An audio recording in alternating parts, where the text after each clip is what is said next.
My name is Serey, and I come here with Dr. Sok, and we are going to make a presentation.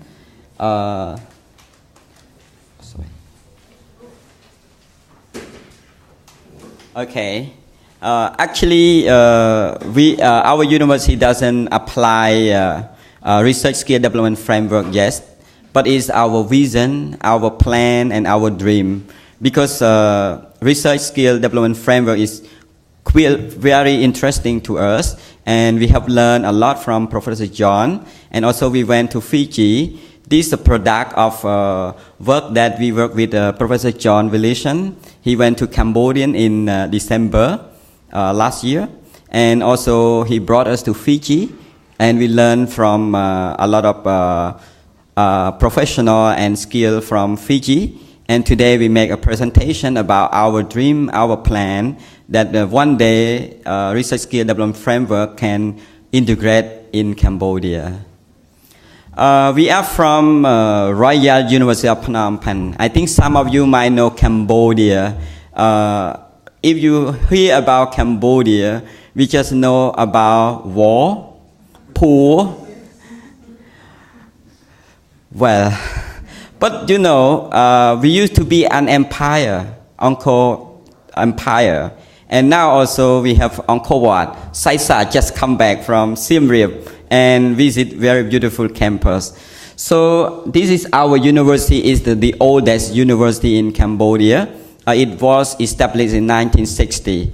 And we always name ourselves as the biggest and oldest and long history. So it was established after we got independent from France in 1953. So at that time, the university was one of the best in the regions, and we trained a lot of scholars.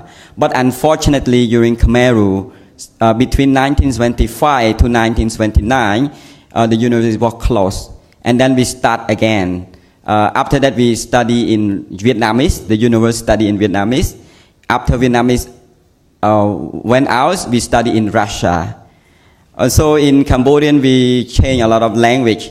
So now we study English and French with the university. So the university hosts around 200,000 students. And many students who we train to be teachers, like biodiversity, mathematics, chemistry. So all the teachers graduate from this university. You know, before 2014, we don't have a strategic plan. But when we have a new rector, we start to have a strategic plan. So our strategic plan have a long vision.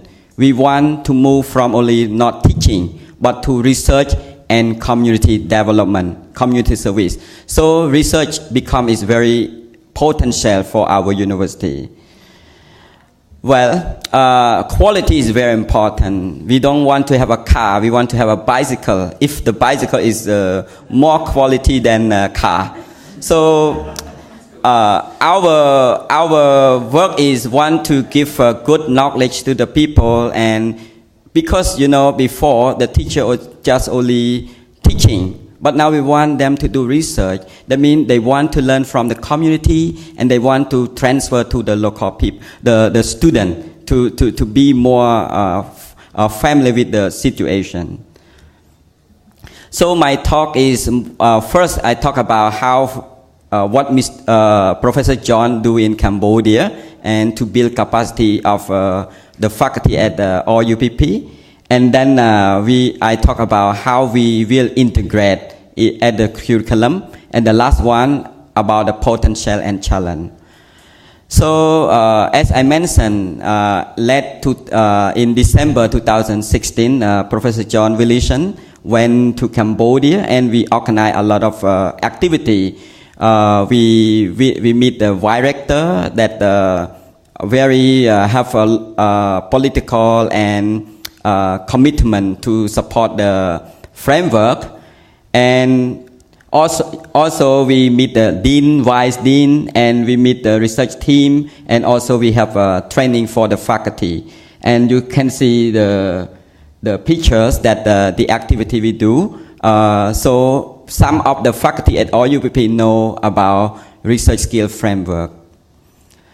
And also we went to Fiji. We learned from our colleague from Fiji, and the knowledge that we learned from Phnom Penh and Fiji are very important. So me and Dr. Wani are the resource person for research skill development framework that we, in the future, we can spread out to other faculty in order to integrate that in the curriculum.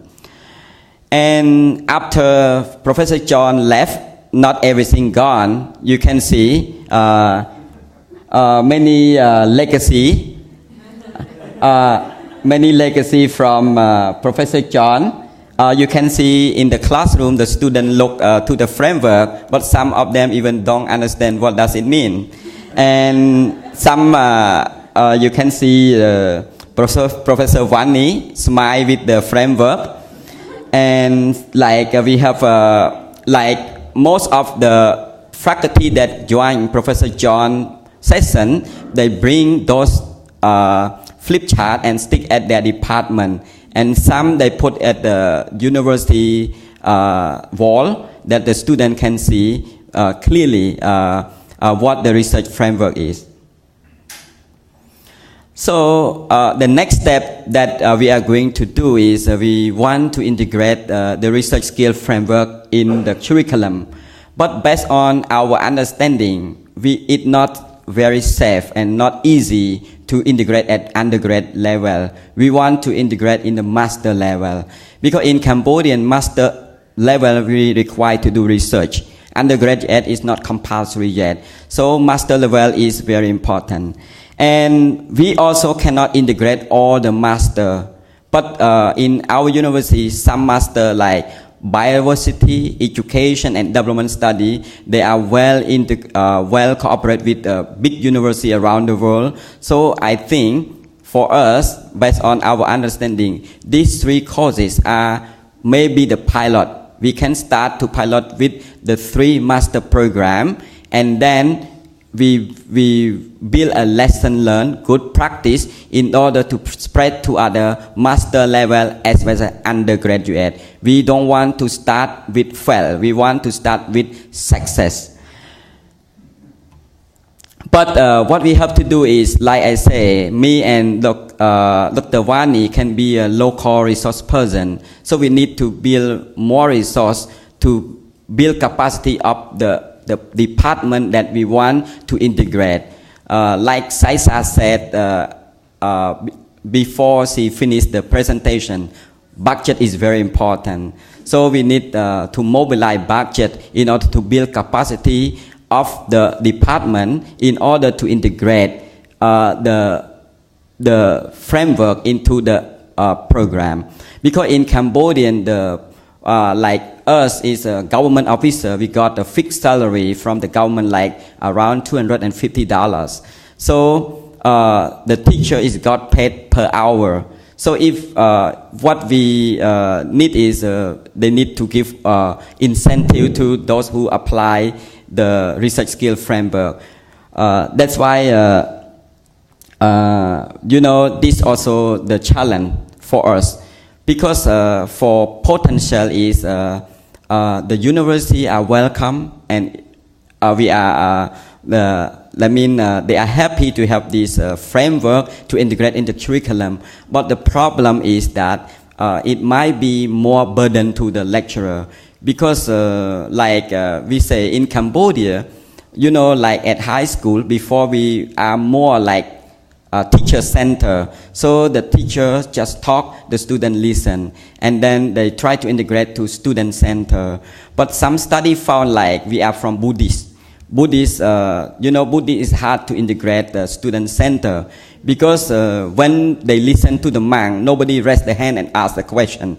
So our mind is just listen. So, you know, as a student, our job is sit and listen. So to integrate participatory approach is also hard for us, because we encourage the student to talk. And also our chair is not movable, it's a long chair. So it's hard to move, to make a group or make a pair is also the challenge. So facility and also the incentive for the faculty also, these are the problem, because for example, they got paid as hour. if they apply the framework, they might get more time to prepare or to do other jobs. So it's the main challenge. I end up my presentation with this picture, you know, if you were you, who will you leave your chair for? Because all the people need a chair, pregnant, disabled, and so if they ask the chair from you are travel on the bus. The same Cambodia, we have many things to do, and we really don't know what we do. Because if you go to Cambodia, if you ask what kind of research is suitable for us, they will say you can do everything because every problem. And also in the context of Cambodia, we don't solve the problem, we solve the priority because we have so many problems. Thank you.